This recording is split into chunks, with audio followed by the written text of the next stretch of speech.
ወሮንም ጨፍጭፎንም ተፈቅዶለት አብሮ የሚኖር ኃይል ዛሬ ህገ መንግስት ተጠቅሞ የኔ ቦታ ነውና ውጣ የሚልበት ስርዓት ኢትዮጵያ ውስጥ አይቀጥልም። ትጥቅ ያነሳ ነው ለዚህ ነው። በድሮን ምን ደበደበው ለዚህ ነው። ይሄን ሁሉ አስደብድበን እንደገና በአንቀጽ ተከሻ አላወራም ማንም ጋር። ኢትዮጵያ ውስጥ የማንነት ፖለቲካ አይቀጥልም፣ አንፈልግም። የትኛውንም አንቀጽ እኔ ኦርቶዶክስ ነኝ አይደል? ቁርአን ውስጥ ተከሸ ገልጬ አልወያይም። ቁርአን ይሄን አይደለም። አንድ ሙስሊም መጽሐፍ ቅዱስ ገልጦ ነገር አይከራከርም። መጽሐፍ ቅዱስ ይሱ አይደለም፣ በቃ አይፈልገውም። ሂዳዝን ከድ ቢቃጠል ወዲያ ቤት the same thing የአይደንቲቲ ፖለቲክስ የዘር ፖለቲካ ህገ መንግስት ለአማራ ልክ ሌላ እምነት መጽሐፍ ነው። ገልጦ የሚከራከርበት መንገድ ሞሮር ነው። we don't need that እና በዛ ልክ ነው ማየት ያለብን። ብዙ ስለከፈል እንደገና መጽሐፉን ገልጠን አንከራከርም ለማለት ነው። ታንኪዩ አመሰግናለሁ። ታንኪዩ ሪዮት ጥሩ ብለሃል። ታንኪዩ እሺ መልካም እንግዲህ ማሙሽ አቤት ደዛ ጋ ነው። አዎ አይኖ ቆይታል፣ ግን ትንሽ ነገር ሪዮት እስክንድር ማጠየቅም ማስተያየት ጥሩ ሰጧለ ከመስጠት ግን እዚህ ጋር አሁን ቀደም ይሄ ነገር ርዕስ ስናመጣ ምንድነው ለምንድነው ያመጣ ነው? ከዚህ በኋላ እንዳልከው ብዙዎቻችሁ ብላችኋል የጎንዮሽን ትተን እኛ አገዛዙ ላይ ነው ፎከስ አድርገን የምንታገለው። ከዚህ በኋላ የፈለገ ብዙ ሊሉ ይችላሉ፣ እኛ አይመለከተንም። ለማንም መልስ ሰጥ የምንውልበት ጊዜ የለንም። ለህዝባችን ነው ድምጽ መሆን ያለብን፣ መታገል ያለብን እሱ ላይ ነውና አይ ቲንክ ከዚህ በኋላ ፎከስ የምናደርገው አገዛዙ ላይ ነው። ሌሎቻችሁም መሰረታዊ የሆኑ ነገር ካላችሁ ጥያቄዎች በዛ ላይ አብረን ልንሰራ እንችላለን እንጂ ይሄ የጎንዮሹ ራሳችንንም ታች አውርዶ ለህዝባችንም ማድረግ ያለብንን ትተን እነሱም የሚፈልጉት አካል አለ ለነሱ እንተዋል፣ እንደፈለጉት ያርጉ። ከነሱ ጋር ግን አብረን የምንጓተትበት ጊዜም የለንም። ጊዜያችንን መጠቀም ያለብን ለህዝባችን ነውና ከዛ አንጻር ነው። ይሄን ለማለት ፈልጋለሁ። እሺ ኤልያስ ወደ አንተ ልምጣ። ይቅርታ ማሙሽ ቴንኪዩ። አዎ አይ እኔ ቶታሊ አግሪ አደርጋለሁ አሁን ባላችሁት፣ አንተም ሪዮት እስክንድር ባነሳችሁት ፖይንት ላይ እስማማለሁ። አሁን ችግር የሆነው ምንድን ነው? ተሰግስገውብናል።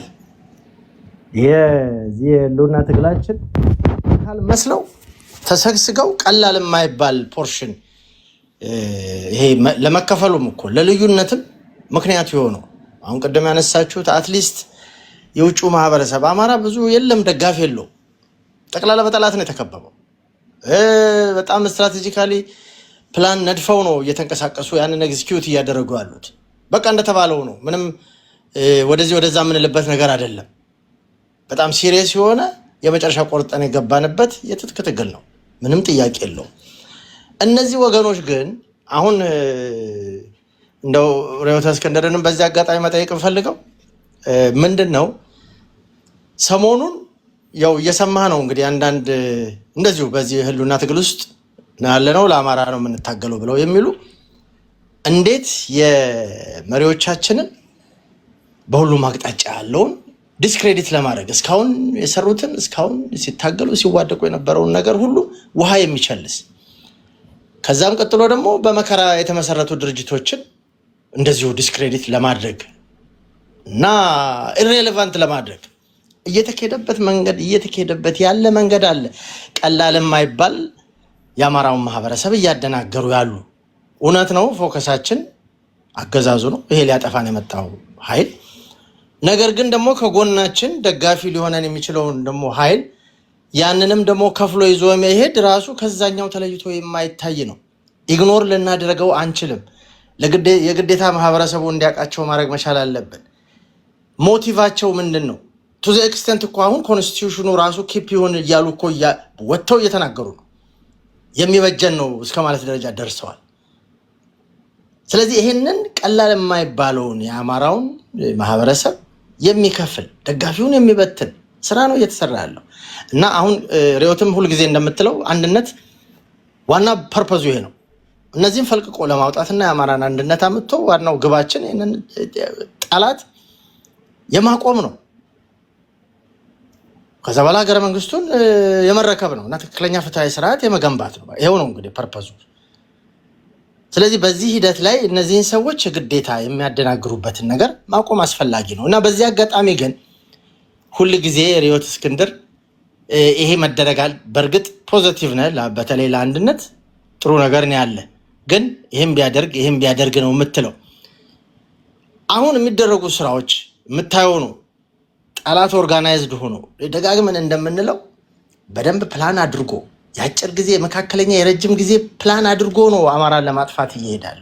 በዚህ ኦርጋናይዝድ የሆነ ጥቃት ላይ እኛም ሰምሃው ኦርጋናይዝድ ሆነን ስራችንን ኮኦርዲኔት አድርገን ይህንን የመጣብንን ጠላት ለመጋፈጥ ካልሞከር ጉዳት ነው የሚደርስብን ወይም ደግሞ ስቃችንን ያረዝመዋል።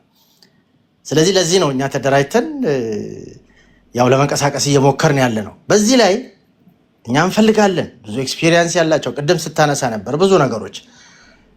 ስለዚህ እንደው ከቀድሞ ልምድህም ብዙ ነገር አለ። ስለዚህ ዋይናት እንደዚህ ብታደርጉ ከምትል አንተ እንዴት ነው አፊሊዬሽንህን ማወቅ ፈልጌ ነው። የተለየ ወይ የምትሰራበት የምታምነው የተለየ ድርጅት አለ?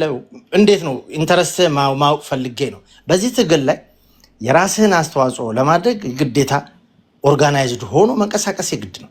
ስለዚህ አንድነት ባይዘወይ ኦፕን ነው ምንም ለማንም አማራ፣ ምክንያቱም በሲስተሙ ይተማመናል። ማንም ምንም አይነት የተለየ ዓላማ ካለው ያው ዲቴክት ያደርገዋል። ምንም ችግር የለውም እናምናለን። ግን እንደናንተ አይነት ኤነርጂ ያለው ልምድ ያለው ብዙ አስተዋጽኦ ሊያደርግ የሚችል እንዲካተት በግልጽ ነው የምጠይቀው። ባይዘወይ ይሄ ሊገለል ሊያጠፋ የመጣ ኃይል ስለሆነ ይህንን ኃይል የግዴታ አማሮች ተሰባስበን የግዴታ ዲፌንድ ማድረግ መቻል አለብን ህዝባችንን። እና አፊሊዬሽን ከማጋ ነው ለማለት ነው። ወዴት ነው አፋድን እንደምትደግፍ አውቃለሁ። የአርበኛ እስክንድር በጣም አቀንቃኝ ነህ። ስለዚህ ምንድን ነው አፊሊዬሽን? ስለዚህ ከአንድነትስ ጋር አብሮ ያለህን ኤክስፒሪየንስ ሼር ለማድረግ ለማገዝ ምን ያህል እስከምን ርቀት ልትሄድ ትችላለህ? እሱን እንድታረጋግጥልኝ ነው።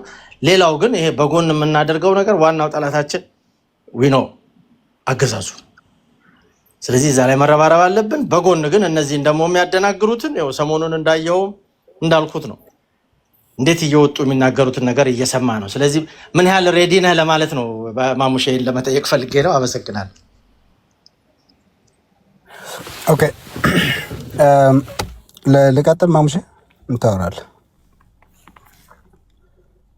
ኦኬ ለመሰለኝ ይሰማል ድምጼ? ኦኬ መልካም። አይ እኔ አሁን አንተ ላነሳኸው ጥያቄ በመርህ እስከሄዱ ድረስ እኮ አንድነትን እኮ እየደገፍኩ ነው። አሁን ግን እኔ አንድ እንትን ውስጥ ብቻ አይደለም የምሰራው አንድ መዋቅር ውስጥ ብቻ አይደለም የኔ ስራ እና በሁሉም ተመሳሳይ እንደዚህ አይነት አካሄድ ባላቸው ሁሉ እስከ ሞት ድረስ ነው የምጋደለው። መስመር ሲዘሉ ብቻ እቃወማለሁ።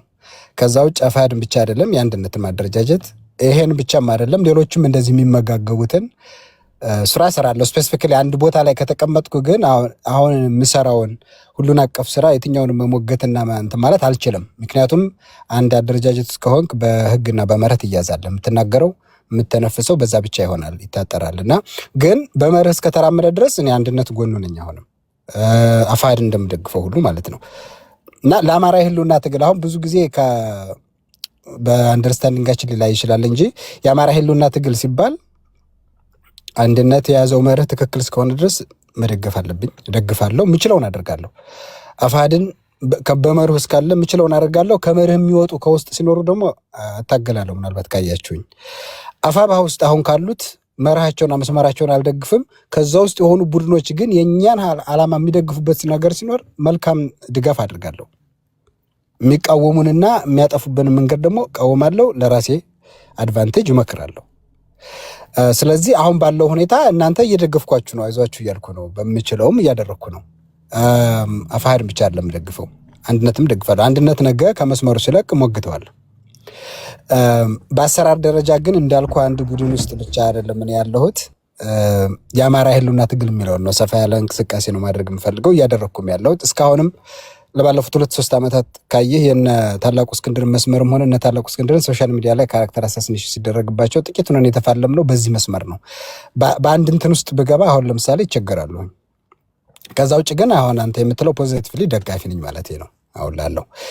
ከዛ ውጭ ቅድም ይሄ አንድነት የሚባለውንም ጉዳይ ላይ ለምሳሌ የኔን እንትን ኤክስፒሪየንስ አሁን ቅድም አንተ እንዳልከው ለባለፉት 2-3 ዓመታት ሳይድ ይዤ ነው እንትን ያልኩት። የነ ታላቁ እስክንድርን መስመር ማንም እንዳይነካ ካራክተር አሳስን የሚያደርጉትን አካላት በመበተል ላይ ነው ተጠምደን የነበረው። ለምሳሌ የነ አኪላ ቡድን፣ የነ ዩሪ ቡድን፣ ይሄ ትሪፕል የሚባለው በውጭ በማህበራት የነበረው ቡድን ታስታውሳላችሁ። አትላንታ ላይ ገንዘብ ለሰሰ ሲመጡ በጣም ብዙ ምሁራኖች አሁን አፋባሃ በሚለው ጀርባ ውስጥ ያሉት አካላት ሚዲያዎችና ማህበራትን ብትንትናቸውን ያወጣናቸው ትንሽ ነን። ብትንትናቸውን አውጥተን የነ ታላቁ መስመር አሁን ዛሬ ብሔርተኝነት ነውር እስኪመስል ድረስ እንዲሸማቀቁበት። ብሔርተኝነት የአማራ ብሔርተኝነትን አይደለም። የአማራ ትክክለኛ ብሔርተኝነት ከተባለ የአማራ ህዝብ ትግል በተባለ አይደለም፣ እሱን አይደለም። በአዴናዊ የሐሰት የአማራ ብሔርተኝነት በሚል ማኒፑሌሽን ለምሳሌ በጋራ ሆነው ዘምተው እስክንድርን ማጥፋት ለምን ኢትዮጵያን በመጥላትና ከክልል ውጭ ያለውን ጉዳይ እንድንረሳ ከክልል ውጭ ለምን ታስባላችሁ? ግን ፖዚቲቭሊ እኛ አማራ ብሔርተኞች ስለሆን በሚል እስክንድርን ያጠቃል፣ 360 ያጠቃል፣ ሀብታሙን ያጠቃል፣ ሌላውን ያጠቃል። እንደዚህ አይነት ነገር በጋራ ሆነው እየዘመቱ ያደርጉ የነበሩትን ብትንትን አድርገናል። ያን ማድረግ የቻልነው በነፃ በዚህ መልክ ስለምንንቀሳቀስ ነው። አሁን አፋሕድን ማስወቀስ አልችልም። እኔ ደጋፊ ነኝ እንጂ አባል ስላልሆንኩ ነገ አንድነትን አላስወቅስም። አንድነት በመርህ እስከሄደ ድረስ እደግፈዋለሁ። ደጋፊ ነኝ ግን ሜምበር ስላልሆንኩ እንደፈለግኩ መስራት፣ ዲፈንድ ማድረግ፣ መከላከል፣ መደገፍ፣ መናገር እችላለሁ በነፃነት። መደገፍ ያለብህን በጓሮ ደግሞ ትደግፋለህ፣ ሙያም ካለ የምታደርገውም ነገር ካለ። ስለዚህ የባለፈውም ኤክስፔሪንሳችን እንደዚህ ነው። አሁንም ወደፊትም በዚህ መልክ እንቀጥላለን እና በዛን ሰዓት አንድ እንሆን ሲባል እኔ 1-2-3 ቪዲዮዎች አሉኝ። ለምንድን ነው አንድ የምንሆነው? አንድ አንሆንም ብዬ ነው የምከራከር የነበረው። ለምን ዓላማችን የተለያየ እንደሆነ አጥንቼ ስላወቅኩ ስለጨረስኩ፣ እንደማይፈልጉ እንደማይሆኑ ስለማቅ።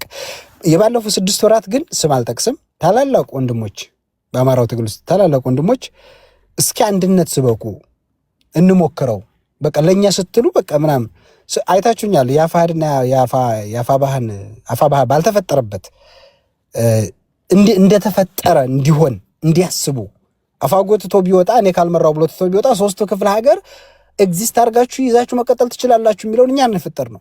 ከአፋሕድ ጋር አድርገን ሎጎውን አድርገን ስለ አንድነት 6 ወር 7 ወር ምናምን ሰብኬያለሁ። በምችለው እንትን እንደማይሉ እነዚህ ሌሎቹ በቀናነት እንደማይመጡ አውቃለሁ።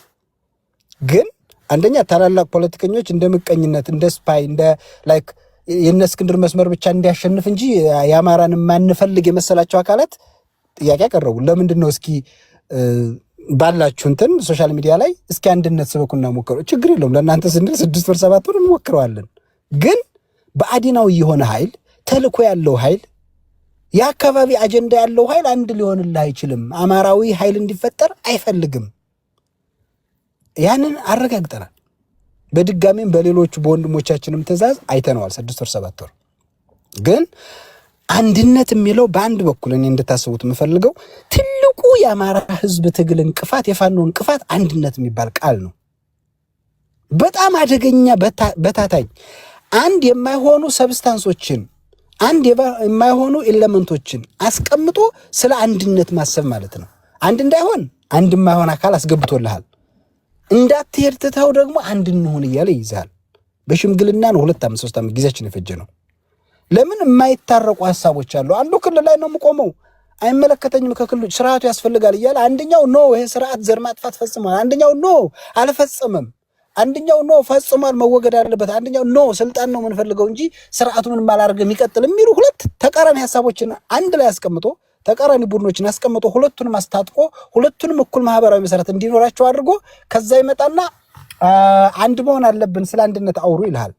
እንደማይሆን እኮ ያውቃል። ሁለቱንም እኩል ቲም አድርጓቸዋል። ከዛ በዚህ ውስጥ ትዛለጥ ነው የምትለው። ለዛ ነው ጨከን ብለን 2 ዓመት እንደውም የበላይነት እንድንወስድ ሆነን ነበር። በደንብ ካያችሁት የበላይነት ይሄ መነሻ አማራ መዳረሻ ኢትዮጵያ የሚለው መጀመሪያ አካባቢ ለማጥላላት ሞከሩ። በኋላ ላይ ይሄን ቅድም ያጠቃቀስኩልህን ቡድን በታትነን እንደማይታመን የወያኔ ልጆች እንደሆኑ ካሳየን በኋላ ይሄኛውን ሐሳብ ተቀባይነት አገኘ። ተበተኑ። እነሱ ምንም ማምጣት አልቻሉም። መሳቂያ ሆኑ። ብር ስለምነው ብሔርተኛው ተራበ፣ ውሃ ጠምባው፣ ብር ስጡት እያለ ሰው ሲስቅባቸው እስከዛ ድረስ አድርሰን 70-80% ተቆጣጠር ነው። ሪቶሪክን ወሰን። ከዛ በኋላ ግን ምንድነው የተፈጠረው? አንድ እንሁን በሚል ሰበብ ተመልሰው አፋሕድን ወደ መበዝበዝ ነው የተገባው። እዚሁ አፋሕድ ውስጥ የተነሱ አካላት አሁን ይሄ የአንድነት አደረጃጀት የውጭ ያለው እንዲመሰረት ምክንያት የሆነው ውስጥ ላይ መጥተው አፋሕድ ወደፊት እየገሰገሰ ሌሎቹ ተበትነው ባሉበት እየገሰገሰ ለሌሎቹ ጥላ ሊሆን ጥሪ ሊያቀርብ በሆነበት ጊዜ ከውስጥ ተነሱና ጎጠኞቹ አፋሕድን ማዳከም ጀመሩ። ምክንያቱ ምንድነው? አንድነት በሚል ነው። እኔ በተሰጠኝ ጥያቄ መሰረት ለ6 ወር ሞክሬዋለሁ፣ ግን አውቃለሁ እንደማይፈልጉ አውቃለሁ። ለዛ ነው አሁን እኔ ጨከን ብዬ ጎጎ ምናምን ስላቸው እንደው አንተ የጎንደርና የጎጃም ጥላቻ አለ አይደለም። እኔ ብአዴን ስለበዛ ነው እንጂ እኔ ጎንደር ይሆን ጎጃም ይሆን ማናችሁ ታውቃላችሁ። የነገርኳችሁ ነው የምታውቁት። ወሎዬን ብዬ ስነገር ወሎዬን ብለጥ እነሱ ራሳቸው አንዴ ሸዋ ነው እስክንድርን እኮ ሸዋ ስለሆነ ነው ይሄ ልጅ እንደዚህ ፕሮፋይል አድርጎ ሲጀመር እኔ የምደግፈው ግለሰቡ እስክንድር እንደ ተራ ግለሰብ ቢሆን አልደግፈውም። ርዕዮተ ዓለም አድርጌ ርዕዮተ እስክንድር ያልኩት ለምንድን ነው? የአማራ በራሱ ተደራጅቶ ችግሩን ፈቶ በመላ ኢትዮጵያ የኢትዮጵያንነት አስጠብቆ ሁሉም አማራ ሪሊፍ ማግኘት አለበት የሚለውን ሐሳብ ርዕዮተ ዓለም ይሄ አስተሳሰብ ነው አማራን የሚያድነው። ብሔርተኝነት ብቻ ብሎ ክልል ላይ መቆም አያድነው። ምክንያቱም ከክልል ውጭ ብዙ አማራ ስላለን። እንደገና ደግሞ ዝም ብሎ ኢትዮጵያ ብሎ ብቻም አይደለም። መጀመሪያ ራሱ ተደራጅቶ ራሱን ተከላክሎ ባላንስ ኦፍ ፓወር ፈጥሮ ክንድ መለካካት ከቻለ በኋላ ከሌሎቹ ጋር ተደራድሮ አዲስ ስርዓት እንዲፈጠር የኢትዮጵያ መዋቅር እንዲለወጥ 50-60 ዓመት የገደለው ስርዓት እንዲቀየርለት፣ ግን ደግሞ ብቻውን ማድረግ አይችልም። ምክንያቱም ሌሎቹን ጥላት ማድረግ ነው። በሽግግር ነው ይሄ የሚሆነው። ስለዚህ መዳረሻ ኢትዮጵያ ማለት ያ ነው። ይሄንን ጽንፈኛ ብሔርተኛ አስመስለው ብአዴኖች እንዳያሸንፉት ነው ርዕዮተ እስክንድር ብዬ ገጠምኩ። አሁን ብዙ ሰው ግለሰቡን ብቻ ምናምን እስክንድር ብቻ የሚመስለዋል። አይደለም። ይቺ ሐሳብ ያለችው በእነ እስክንድር በኩል ብቻ ስለሆነ ነው። እነሱ ሉዝ ቢያደርጉ እስካሁን ድረስ የክልል ሽግግር ተመስርቶ ስርዓቱ ቀጥሎ ያ ሁሉ ወጣት ካለቀ በኋላ ተሸንፈን ጨርሰን ነበር። አሁን ግን ምን ላይ ነው ያለነው? እኛ አይታችኋል። የዛሬ 2 ዓመት 3 ዓመት ገደማ እነ ታላቁ እስክንድር ወደ ትግል ሲገቡ ከዛ በፊት የነበረው እኮ የተደራጀ ኃይል እኮ ነበር። ግን የነበረው ኃይል ዓላማው ምን ነበር? ወያኔን ብቻ ጥላት እንድናደርግ ስርዓቱ እንዲቀጥል ማለት ነው። በሌላ አገላለጽ የመደራደሪያ ጽሁፎች ምናምን በእነ መስከረም አበራ ስም የተጻፉ አሉ። እኔ በወቅቱ እና አንዳርጋቸው ጽጌ ናቸው የጻፉት ነበር። ዛሬ እውነት እየሆነ ነው፣ ወደ መቆጣጠር እየሄዱ ስለመጡ ማለት ነው። ስለዚህ ያንን ሲያደርጉ ምን ነበር የሚያደርጉ? አንድነት ምክር ቤት ብለው በነጌታቸው በየነ የሚመራው የትርፕሌው ምናምን ቡድን ድል ያደርግ የነበረው ራያና ወልቃይትን መደራደሪያ አድርጎ ከዛ አማራ የሆነ ሰው ወይ ደግሞ እኛ አሁን ከዚህ ተቃዋሚ ከሚባለው ሰው ፕሬዚዳንት አማራ ክልል ላይ እንዲሆን እናረጋ ከበደን ዘወር አድርጎ ወይም ብአዴኖችን በአዲስ ብአዴን ተክቶ እንዲሆን መደራደሪያ ያቀረቡ ነጥቦች ያቀረቡ የመጀመሪያው 3 ዶክመንት ነው ያለው። በመስከረም ስም ከታሰረች በኋላ 2 ተጽፏል። መጀመሪያ አንድ የመጀመሪያው ወዳችሁ አንብቡት። አብይ ናሽናል ዲያሎግ በጠራ ጊዜ የአማራ ጥያቄዎች ተብለው ዲያስፖራ የሚሳተፉ ማህበራት ታዋቂ ሰዎች ተጠቅሰው የቀረበው ጥያቄ በጣም ያስቃል። አማራዊ ደም ያለው ሰው በዚህ ስርዓት ውስጥ ስልጣን እንዲሰጥልን፣ ከዛ ራያና ወልቃይትን አሁን ደርጀት ስላል ማስተዳደር ስለምንችል ኢኮኖሚያችን ጠንከር ስላለ እንዲሰጠንኛ እንድናስተዳድረው አለቀ። ከዛ ስርዓቱን ተቀበሉት። ዘር ማጥፋት ተፈጸመ ምናምን ብለን የሰራ ነው ከነ ፕሮፌሰር አስራት የተገደሉበት እናሳምነው ጽጌ ዓላማችን ምዕራብ ትግራይ በሚባለው ወይ ደግሞ እዚህ እነሱ ምዕራብ ትግራይ ብለው በሚጠሩት ወልቃይት ላይ ብቻ እንድንገጥም አይደለም፣ ዓላማችን ሌላ ቦታ ነው፣ ማዕከላዊ መንግስቱ ነው የምንቆጣጠረው ስላለ ነው አሳምነው ጽጌ የተመታው። ያንን ዓላማ ደመከልብ አድርገው በመስከረም አበራ ስም በጻፉት የአንድነት ምክር ቤቱ ፔፐር አንድ ቅድም የተቃቀስኳቸው በስርዓት ውስጥ የሚመለሱ የሰላማዊ ጥያቄ የብአዴን ጥያቄ ብአዴን ራሱ በዛው በስርዓት ውስጥ ሆኖ ማለት ነው አብን በስርዓት ውስጥ በሰላማዊ ትግል የሚጠይቃቸው አይ እኛ እኮ እዚህ ቦታ ላይ በታሪክ ተወስዶብናልና ይሄ ህገ መንግስቱ ይሄ ተሻሽሎ ይሄ ወደዚህ ይሰጠን፣ ክልላችን ትንሽ ሰፋ ትበልልን፣ በኢኮኖሚም እዚህ አካባቢ ተጎድተናል፣ ውጭ ላሉትም ትንሽ የልዩ ዞን ይሰጠው እያለ የሚለምን የሰላማዊ ጥያቄ ብቻ አድርገው ግን ደግሞ ፋኖንም ናሽናሊስት ነው እንደ ሌሎቹ እንደ ኦሮሞ ታጣቂ እንደ ትግራይ ታጣቂ ሌላውን ለመግደል የተነሳ አድርገው ፋኖንም እዛ አካባቢ ሳሉት። ኖ ፋኖ ራሱን ለመከላከል የተነሳ ኃይል ነው፣ ዲፌንሲቭ ኃይል ነው። ሌላውን ለመጥላት አልተነሳም። ምክንያቱም ወገኖቻችን በሌላው ቦታ አሉ። አሳምነው ጽጌን እንደግፋለን እያሉ ነው እንደዚህ የሚሉት። አሳምነው ጽጌ ምንድን ነበር ያለው? ስንንቀሳቀስ በሌላ ቦታ ያሉ ወገኖቻችን አንገት የማያስደፋ የፖለቲካ ስራ ነው የምንሰራው፣ ተጠንቀን ነው የምንሰራው። በባንዲራ ጉዳይ እንኳን እኛ አዲስ አበባ ላይ ሌላ ቦታ ላይ ስናውለበልብ